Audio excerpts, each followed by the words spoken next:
Anyway, good morning and welcome to the Daycare Q&A Show. I'm your host, Adrienne Bradley of Thriving Childcare, and thank you for joining me here today. If you're just joining me for the first time, welcome, and if you are coming back, welcome back. And if you could just do me a favor and hit some, send me some hearts and likes so I can see you and I can say hello, because sometimes for some reason I do not see the comments and I don't want to miss anything. I don't want to miss anything that you have to say, and I don't want to miss saying good morning to you. And if you are watching this on replay, if you could just say hi in the comments, I would love to say hi to you too. And do me maybe another favor, hit the like button and consider subscribing to the channel. Okay, so I'm a little frazzled because I was rushing this morning, so I'm trying to calm down. First off, let me start with the housekeeping that I do every week, and that is to tell you my dogs are behind me and they are barking today. So this morning is well needed, because I don't know if they're gonna start going off any moment.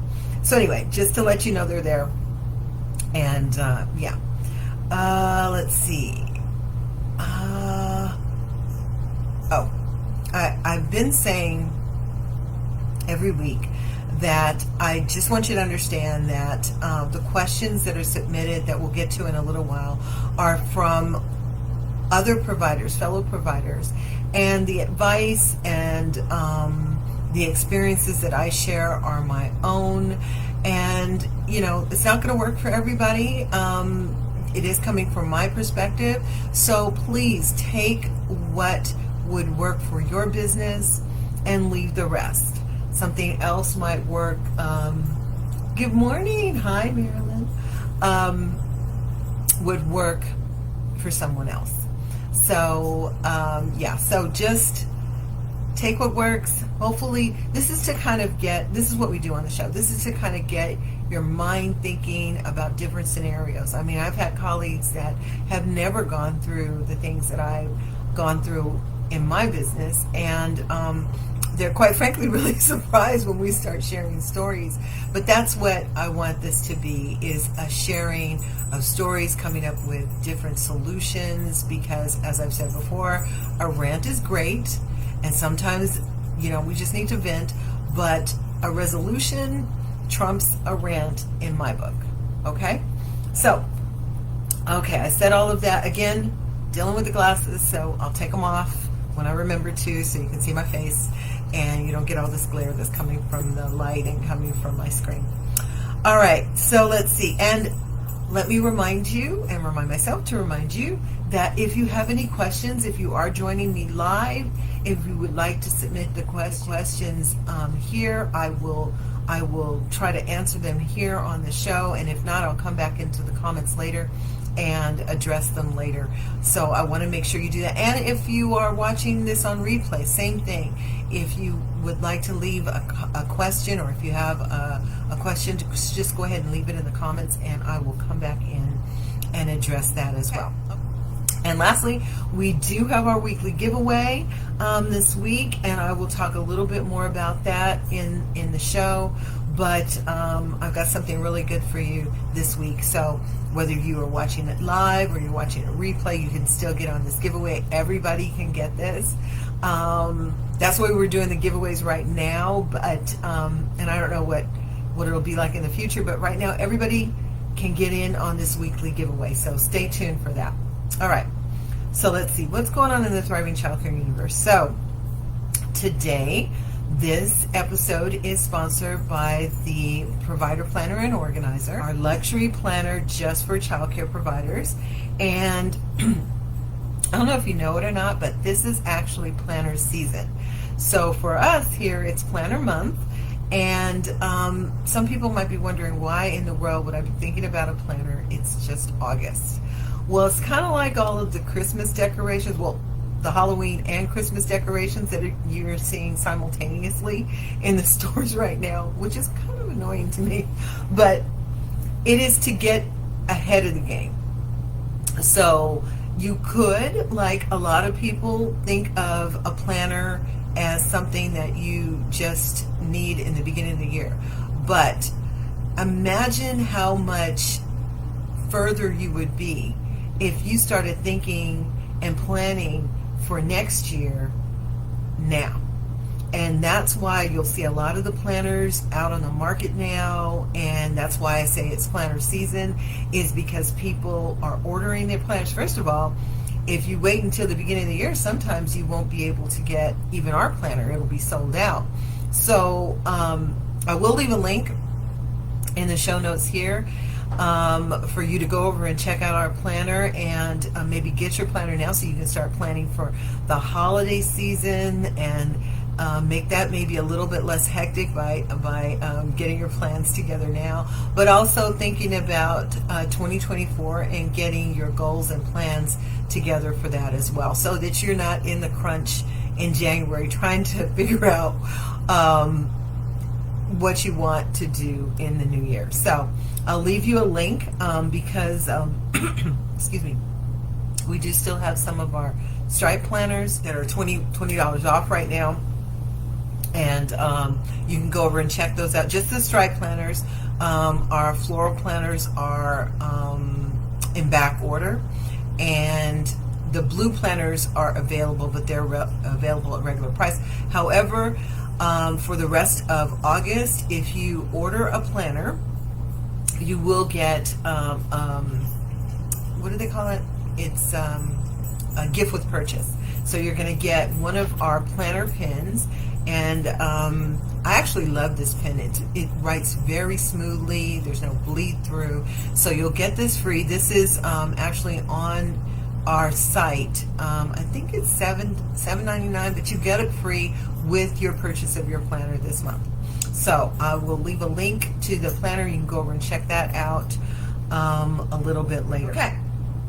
Let's see. So this morning, before we dive into the questions, I've already told you that that's kind of what we do here, is we address fellow providers' issues and questions they might have with running their business or something that they're encountering.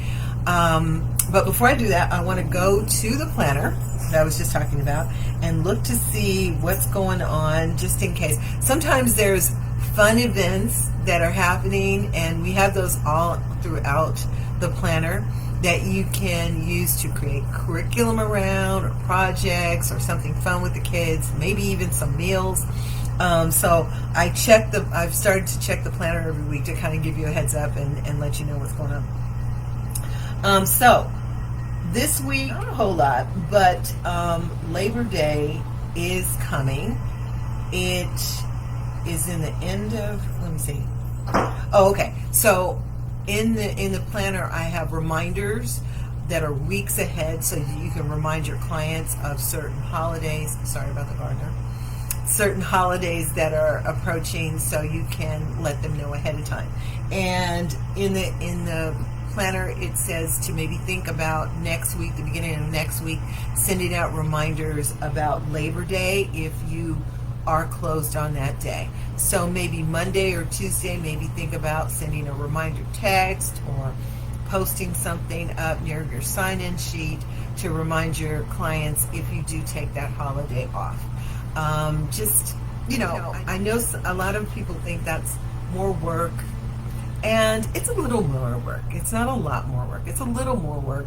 And believe you me, from experience, it's worth it, because then I don't have to worry about did I remind them? Did I warn them?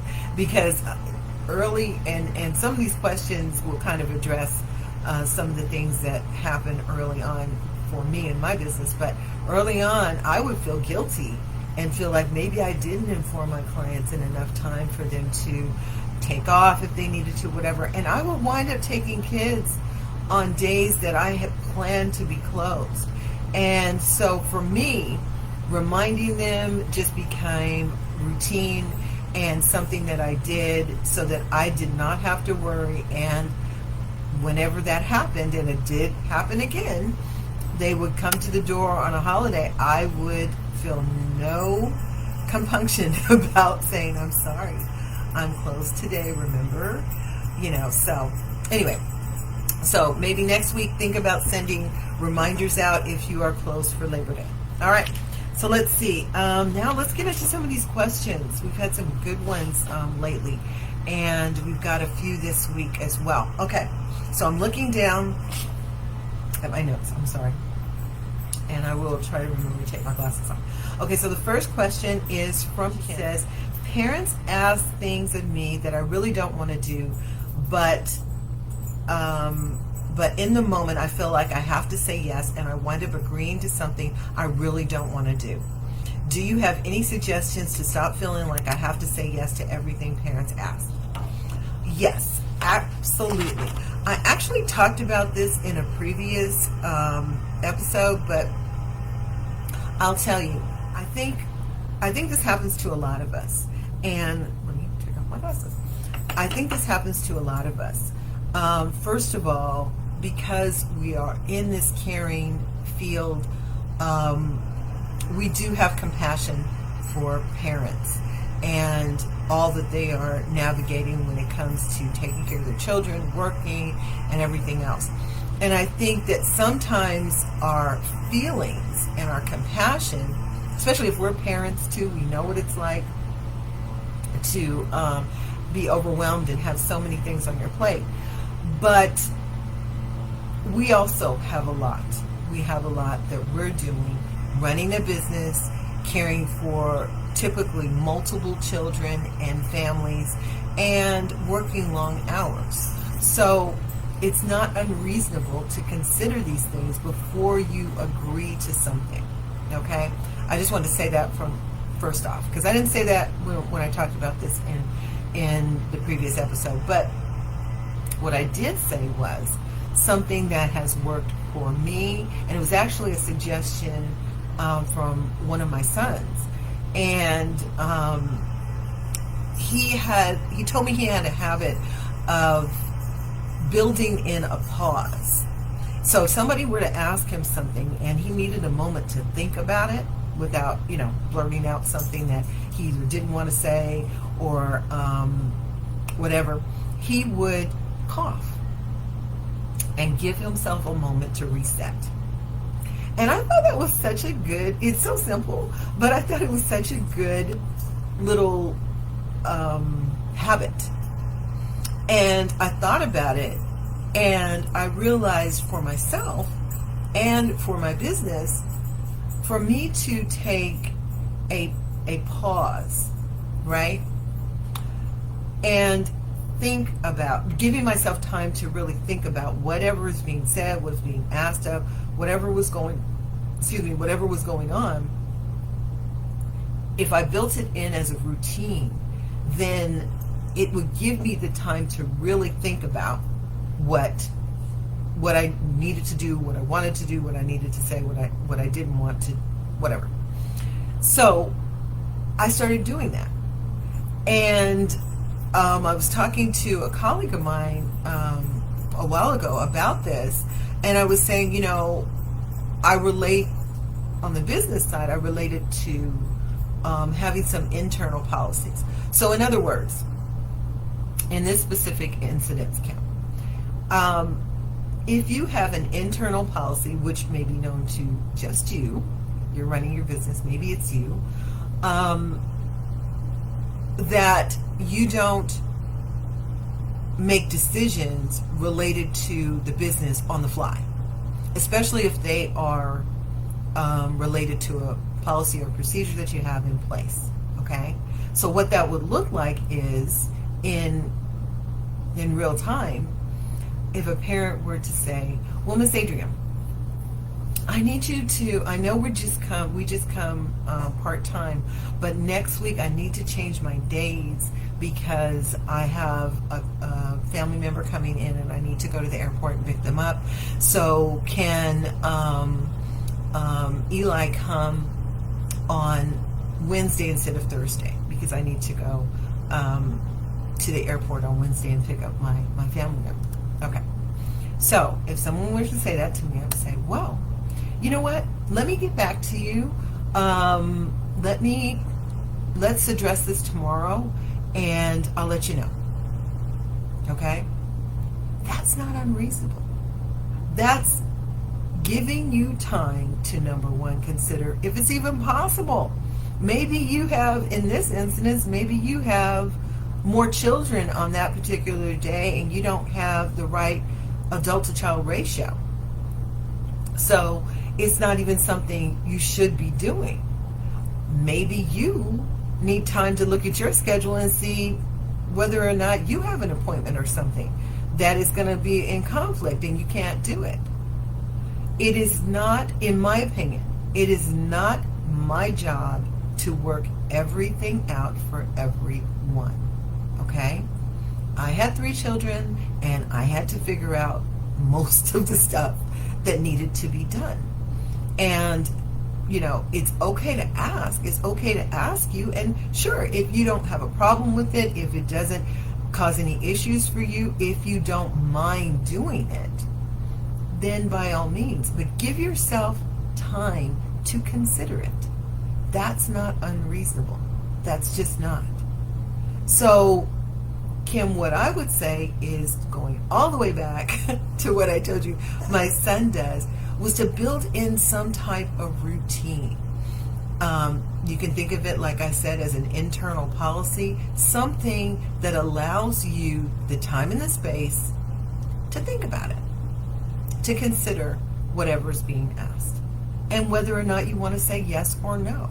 And then following through with what you want to do. Don't feel like you have to do something. Don't feel like you have to do something. I was talking to a provider not that long ago, and I said, you know, there's so many things that we feel we have to do, when in fact we have the control, we have the business, we have the liability, we have the responsibility to evaluate things and decide, is it something we should do? Is it something we want to do? It's nothing wrong with making those considerations. We don't even have to enroll certain families. If we don't think that they align with our business, and that could just be the days and hours that we're open, but also if they've indicated that, you know, they have a problem. I had one client who, now she needed, and this, I have another question that's coming up like this, so I'll move on after this, but she needed care immediately. Her provider had an issue where they had to close immediately. Sorry about the bell. And she needed care, and she found me, and I was getting calls. I'll get into this on another time. But anyway, we wound up setting up a tour, and at the end of the tour, she told me, well, I have a problem signing a contract. I don't really want to sign your contract. And I said, okay, well, just so you know, I do have other people interested in this spot. So in other words, she was not going to be enrolled without signing my contract, and I made that clear to her. And if she didn't want to sign it, she was welcome to go somewhere else. But if she wound up coming back to me and changing her mind, the very likelihood that the spots would not be available to her, because I had other people from that same provider that were calling me. But whether or not I did or not have other people interested in the spot, it was up to me to say, that's not going to work, that's not acceptable here, and you have every right to not want to sign a contract, but that's what my policies and procedures are here. Okay, so I hope I answered your question. I do want to get on to these other ones before I run out of time like last week. Okay, so next question. This one's anonymous. It says, I have a potential client that had immediate care. See, I told you. Immediate care because her previous provider was experiencing health issues. She did tell me that the provider was 80 years old, which really made me think about my own future with my business. Do you have any insight to share about something like this? Yeah, actually, I do. So, you know, if you read the blog, and if you read the blog, over the years I've talked about not only setting, you might get out of that question being available for emergency care or temporary care or something like that. And that's something we can talk about at another point. But what I want to get to when it comes to this question is thinking about our future, and having a plan for our business. And I actually have a tool, and I'll mention it in a minute, that will help you kind of lay out what your plan is for your business. So the reason why, and a lot of people get caught up with the wording of having a business plan. And when you think of a business plan, you think about that stuffy document that has all this jargon and everything in it. And that's not really what I'm talking about here. I'm talking about just simply having a plan for your business. So thinking ahead, if you were to think ahead right now, what plans do you have for your business? In other words, in 5 years, what does it look like? Are you still running your business? Have you closed your business and started in another profession? Have you, have you opened up a center? What are your plans for your business? And the reason it is important to not only know that, but write that down and make a plan is because we see how the years can just fly. You know, it was 3 years ago when the pandemic started, and those years flew by. Well, they didn't feel like they flew by at the time, but if you think about it, time goes so fast. And if you don't have a plan for what you want in the future, even 2 years into the future, before you know it, you'll be at that 2-year mark, and either you won't be where you want your business to be, you won't be where you want to be personally, because you didn't really think about it enough to create a plan to get where you want it to be. Okay? And that's just, not necessarily needing a business plan per se for funding issues or other reasons why you might need a formal business plan. It is because you need to think ahead. And in this situation, this 80-year-old provider might totally be committed and wanting to stay in this profession. Or it could be that she doesn't have a choice, that she didn't have the opportunity to move on to something else if that's what she desired, and maybe she didn't plan for retirement. There could be a lot of things going on, and again, it could be that she's completely fine, financially, just she wants to continue in this work. But I think something that we all should think about is putting down a plan for our business, both short-term and long-term, so that we know the trajectory of our business and what we want it to become, what we want to do. Maybe we just want to run this business until our own children are school age. Maybe we want to run this business until we're 80.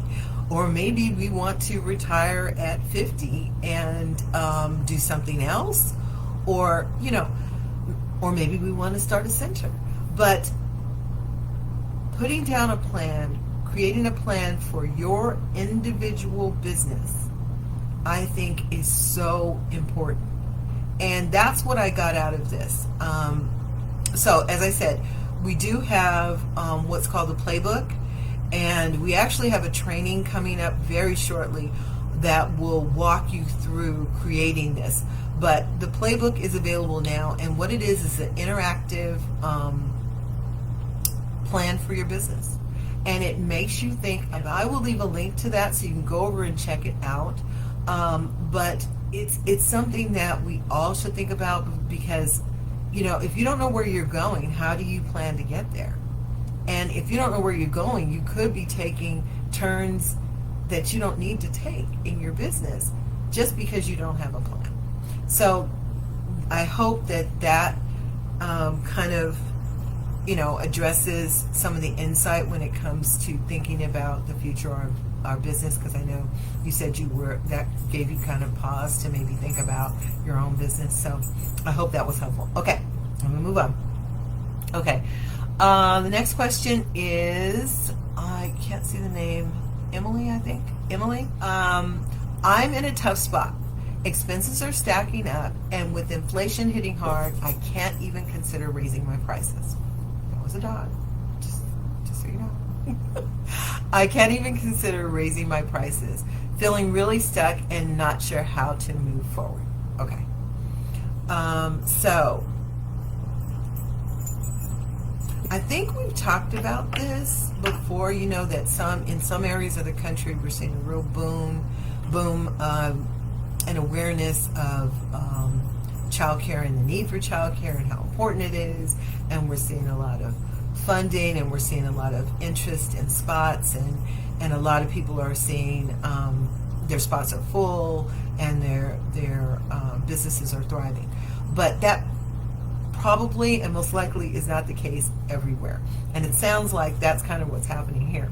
Now, I'm going to put my glasses back on because I want to address some specific things that you said. So expenses and inflation, we all know that inflation is hitting us really hard. I did write a post several months ago, it might have been last year, about why I was forced to raise my rates, even after coming out of the pandemic.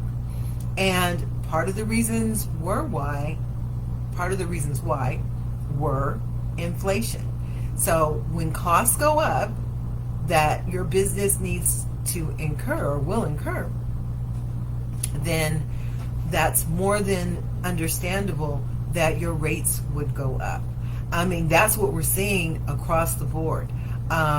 Just about from everything, we're seeing prices are increasing. And it seems so unfair that we've come out of this tough time in our history that now we're stuck with higher costs. And I was telling my daughter yesterday, I went to put gas in the car, and it was $5.25 a gallon. I'm here in California, in San Fernando Valley of California, and it's $5.25 a gallon here. And so we're seeing this across the board. And that being said, I know you said you can't even consider raising your rates. I'm going to challenge you on that. I'm going to challenge you. Why do you feel like you can't raise your rates?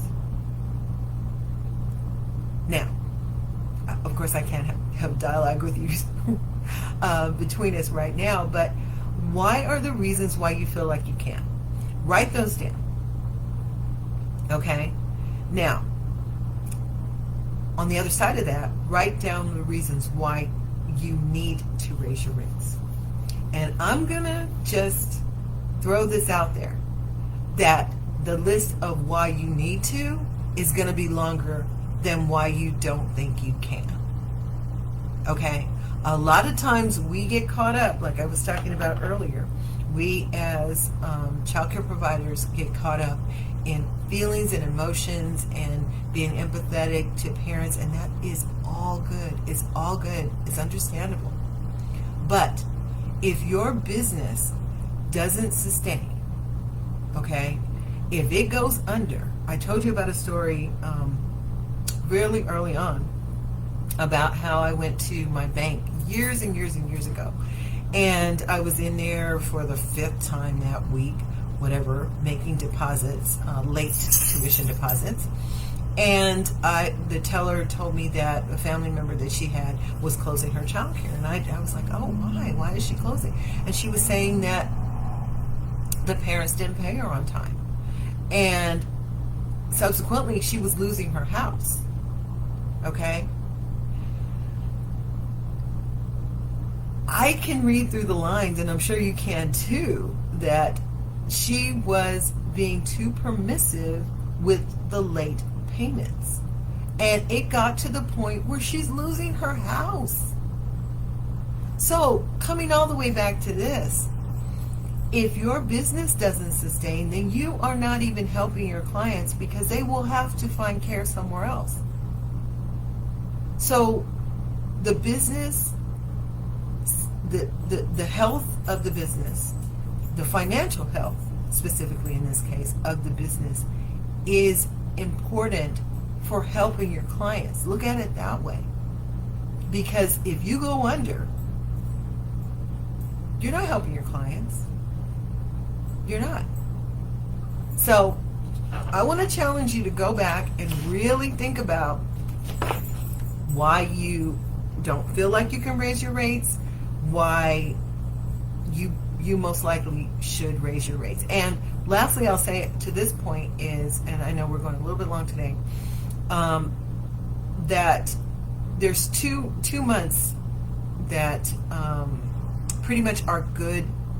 I won't say good, but the better months to inform your clients of a rate increase, and we happen to be in one of them. And remember this maybe in the future, because they both start with A, like my name. So August and April. The reason August and April are better months to announce a rate increase is because August is right when school starts, and people are making a change and so forth, but and you might probably be able to get new clients more than the rest of the year, but also because we're not in the holiday season yet, people are not thinking about all the money they're going to be spending through the holidays. And for April, we're not into the summer yet, where people are transitioning in and out of school routines and programs. So those 2 months are far enough away from the major holiday seasons to where it doesn't seem as impactful to your clients. So if you were going to consider raising your rates, now would be a good time. I would suggest giving your clients at least 30-day notice to do that. And I'll leave another article that I wrote a long time ago as well, but it's still very relevant. How you can do that as an automatic thing every year. So I'll leave the link to that in the show notes. Okay. So I hope I answered your question. I hope that you really do think or get unstuck, as you said, and move forward with making sure that your business and your business finances are taken care of. Okay. All right. It is giveaway time, and I hope I'm not missing any of your comments. Okay, but it is giveaway time, and this week, your curriculum worksheet pack, and it is in our shop. But this week, if you're watching the show or you're watching the replay, I will give you this code. It is, I wrote it down, free for me. That's FREE, the numeral 4 ME, and those are all capital letters. FREE. Number 4 ME, and I'll leave the link where you can go over and get our curriculum pack. I think it's perfectly timed because of school and getting ready for the new year, the new school year, and everything. So go over and get that. You can get that for free until next Tuesday. I don't know what the date is. Next Tuesday, let me see if I can pull it up. Next Tuesday, the 22nd. At 11:59 p.m. Next Tuesday, August 22nd, 2023, you can get our curriculum pack. Until then, you can get our curriculum pack for free. So I'll leave that link. All right? Let me get on to these last couple of questions because I know we were running long again today. Thank you for sticking with me, though. Okay. This provider, another anonymous, it says, I'm upset. I have a 7-month-old, a new client, 7-month-old, that is really fussy and wakes the children up at nap time. The mom is unhappy, and I guess she's told the mom that the child's pretty fussy, and the mom is really getting upset about it, and I guess she's pulling out the child, and she doesn't want to pay for the last day. The provider says the contract says payment is due regardless. What do I do? Okay, so first off, you said this is a new client. So first off, you said this is a new client. So most of us know, or we have experienced the fact that when they're new children, it takes a while. It takes a while for them to get comfortable in their new surroundings and to get comfortable with the program and the schedule. And that's something that I would communicate to my new clients, even sometimes at the tour, that, kids are people too. When we get a new job or when we go to even a new store or whatever, it takes us a minute to get used to the layout, to get used to the routine, to get used to anything that's new. And why should it be any different for a child, especially a young child? So, number one, because something else I didn't read, but she said she didn't know. She had been telling the parent that the child was fussy like all day long, and I think that's probably why the parent was getting upset. And she said, what should I do? Should I lie? And I don't think you should lie. I don't want to say that, but I do think that maybe this is an opportunity to educate the parents and to explain to them just what I just said. The child is a person too, and give them some time. Yeah, they're going to be fussy, and it's probably very difficult for you dealing with them waking up the other children at nap time and just listening to them cry constantly throughout the day.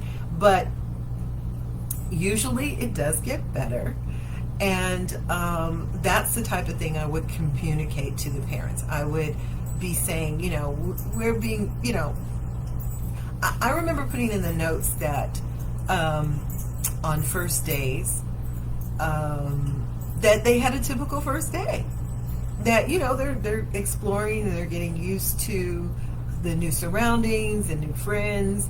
And I would put a slant on it that was hopeful for the coming days, the coming weeks, for it to get better. And it usually does, right?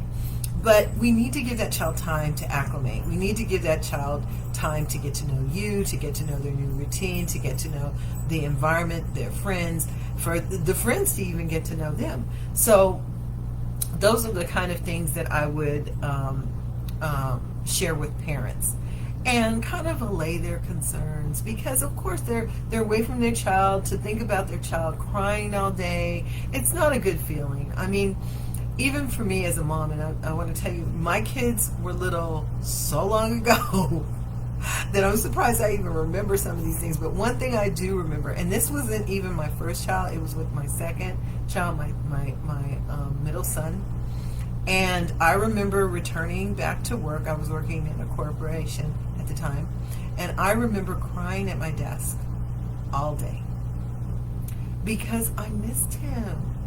Up until that point, I had been with him every day of his life, right? And I'm not this feely, touchy type of person either. I don't cry like that. I don't. But this is my child. I missed him, and I was maybe concerned and worried that if he was missing me and if he was crying. I was crying. I didn't know if he was crying or not. So understanding and being empathetic to that, but also taking the time to educate the parents and letting them know that this is pretty normal, and we need to give it time, and we need to give the child time to get used to it, right? Now, that being said, I want to address the fact that you said that the parent is pulling out. So this whole conversation might just be for future situations, because if the parent has pulled out, what I want to say is, you said that they weren't paying for the last day of care. First of all, consider getting or putting in place a deposit, okay? And for me, I have a 2-week deposit that has to be paid before the first day of care. And that is to avoid this very situation. Most people do not want to leave that kind of money on the table, so they don't usually dip, right? That's first of all. Second of all, if it is a situation where it's just not working out and the parent wants to pull out, or you want to excuse the client, then at least you have the option to refund the money, or what do you call it, prorate the days that they were there and the days they weren't. I know a lot of providers have a trial period. I totally can get down with that. I still think you need to get the deposit, or at least a portion of the deposit. And that's just to keep everything above board. And I'll just tell you, I had clients that were pre-enrolling with me, and back when I did not even require a deposit, there were times when it would get down to the very day that that child was supposed to start, and I had already held the spot for a period of time, and they would say, oh, we found somebody else. And I mean, it would put me in such, I would be upset, but I would be upset at myself. Okay? There needs to be some skin in the game as far as I'm concerned. So I would say, to avoid this in the future, require some type of deposit, whether it's a week, mine was 2 weeks, whatever. I've heard of people asking for 4 weeks deposit. I mean, whether you think that's unreasonable or not, it is their business, and if the clients know that, then it is what it is. So I would seriously consider doing something like that so that this doesn't happen in the future, and your business is protected, your business finances, like we were just talking about, are protected. 2 weeks is still usually not enough time to get a replacement client, but it is something so that you're not just left in the lurch in this week. You know what I mean? So that's what I have to say about that. I have one more question, and we're probably going to go to like 45 minutes today. Might think about moving these to an hour, seriously. Okay, last question. Mother of a child I was interviewing insisted on coming in and checking on the baby whenever he wanted. His demeanor was off-putting and made me feel uncomfortable. I explained that as a licensed daycare provider, parents are not allowed to stay more than 15 minutes at a time. He was upset with this response. I have never had a new parent say or do this before. If you have, how do you best reply? Should I just say, come and stay as long as you'd like? Again, there's a lot to unpack here, but I'll keep it brief. First of all, it doesn't sound like the parent, sorry, my hair is looking crazy. It doesn't sound like the parent is comfortable. And that, just like the last situation, is very normal. They don't really know you. They don't. They just met you. And I think that he was trying to basically put you on notice that he was watching and that he could come by at any time. And that was to make you feel some kind of way. To me, it sounded like an intimidating factor. I don't really like it. However, like I said, it's normal for them to be cautious, concerned about where their child is. Like I said just a moment ago, when I was away from my child that first day, and I knew this woman, she had taken care of my other son, I was sad, I was concerned, I was stressed out a bit.